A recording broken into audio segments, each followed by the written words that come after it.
E aí, alguém já parou para pensar no que de fato organiza o dia a dia de um servidor público federal aqui no Brasil? Hoje, a gente vai abrir esse livro de regras, a famosa Lei 8.112, para entender direitinho os pilares que sustentam essa carreira. Dá pra pensar nisso como um guia prático, sabe? A gente vai explorar os deveres, o que é proibido, e, claro, as consequências de não seguir as regras. Tudo de um jeito bem claro e direto. A grande pergunta é: o que todo servidor federal precisa saber para ter uma carreira de sucesso e, claro, evitar qualquer tipo de problema? É exatamente isso que a gente vai desvendar aqui. Olha só o nosso roteiro. A gente vai passar por 5 partes essenciais. Primeiro, vamos entender o manual do servidor. Depois, mergulhamos nos deveres e naquelas proibições bem claras. Em seguida, a gente vê as penalidades e, por fim, as diferentes esferas de responsabilidade. Certo? Vamos começar pelo começo. Antes de mais nada, a gente precisa saber para quem esse manual foi escrito, né? A quem exatamente a Lei 8.112 se aplica.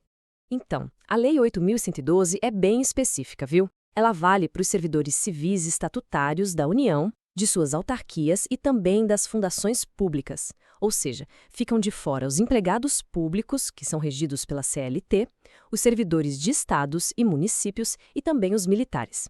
Cada um desses tem um regime próprio. Agora que a gente já sabe quem segue esse livro de regras, vamos para o próximo capítulo. O que se espera de cada um? Quais são as obrigações fundamentais de um servidor público?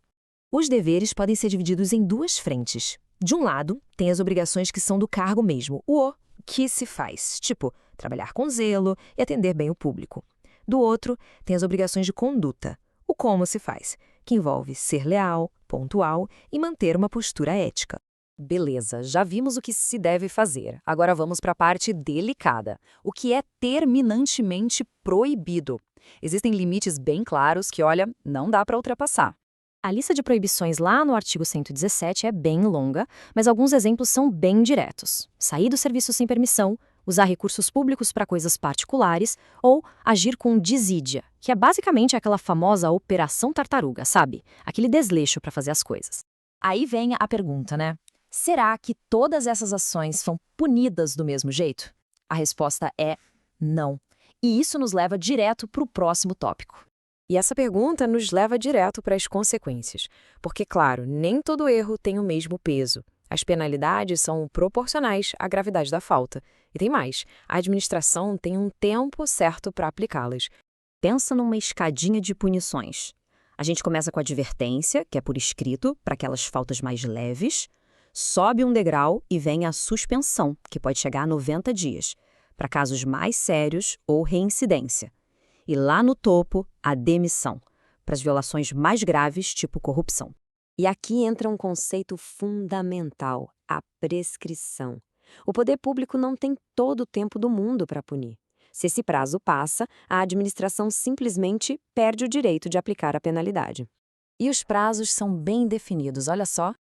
A administração tem 5 anos para aplicar a pena de demissão, 2 anos para suspensão e apenas 180 dias para uma advertência. E o cronômetro começa a contar a partir do momento em que a irregularidade é descoberta. E a coisa não para por aí. Um único erro pode gerar consequências em várias áreas ao mesmo tempo. É super importante entender que um ato pode ter repercussões em diferentes esferas, simultaneamente. Basicamente, existem 3 esferas de responsabilidade que são independentes. A civil, que acontece quando tem prejuízo financeiro, a administrativa, que leva a essas penalidades que a gente acabou de ver, e a penal, que é quando a conduta também é considerada crime. Um servidor pode sim responder nas 3 ao mesmo tempo. Mas, será que uma decisão em uma esfera pode interferir nas outras? A regra geral diz que não, mas tem uma exceção muito, muito importante. Sim, e esse é o pulo do gato. Uma absolvição na esfera penal só vai afastar a responsabilidade administrativa em 2 casos. Se a justiça disser que o fato nunca existiu ou que o servidor não foi o autor daquele fato. Se a absolvição for por falta de provas, por exemplo, a punição administrativa ainda pode acontecer. No fim das contas, a gente percebe que esse manual é muito mais do que só uma lista de proibições e punições. E essa frase aqui, ela resume tudo. Ser leal às instituições a que servir não é só uma regra, é o coração da lei. É sobre ter compromisso e entender a responsabilidade de servir ao público. Isso deixa a gente com uma reflexão final, né? Qual é o verdadeiro propósito de todas essas regras? É só punir quem erra ou é construir e manter a confiança da sociedade na administração pública?